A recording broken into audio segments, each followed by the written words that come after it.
Сөйімлік сабақташылар, яқшымысызlar? Hazır 2020 yılıga qadam qo'yish harpisida men savoqdaşlar bilan o'zim eng yaxshi ko'radigan kitoblarning biri bo'lgan Kutadgu Bilig kitobini Uyg'ur tili ham ingliz tili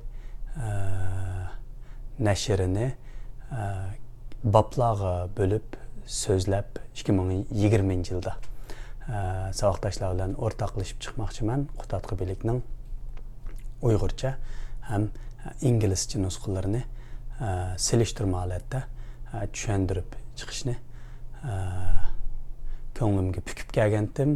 Oxiri 2020 yili yil 5-dan boshlab ko'pchilik bilan bu mazmunlarni o'rtoqlashmoqchiman. Endi shu Kutadgu Bilig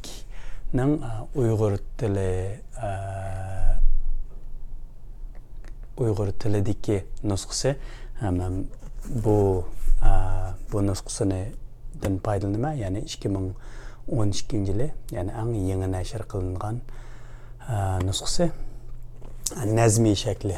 Shu bir tarafida asli ya'ni 11 asrda yozilgan asli shakli Yusuf Hasajib tarafından yazılan asli şekli bo'lsa, yana bir tarafida hozirgi zamon Uyg'ur tiliga o'zlashtirilgan shakli bor. O'zlashtirilgan shaklni so'zlash bilan birga ondan ingliz til tarjimasi Kutadgu Biligning ingliz tilidagi tarjimasini, ya'ni Robert Dankoff 1983 yillar atrofida nashr qildigan bu kitobni selishtirma qilib so'zlayman. Bu kitobni intayin ingliz tiliga yaxshi tarjima qilingan kitobga. Kutadgu Biligning inglizcha tarjimasi Wisdom of Royal Glory.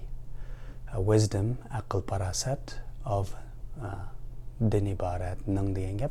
Royal degan xonlik, podshohlik degan gap. Glory, shon shuhrat, shon shavkat, baxt saodat, ya'ni xonlik yoki podshohlik shon shavkatining aql parasti, ya'ni shu xonlik, podshohlik shon shavkatning aql parasti deb tarjima qilgan.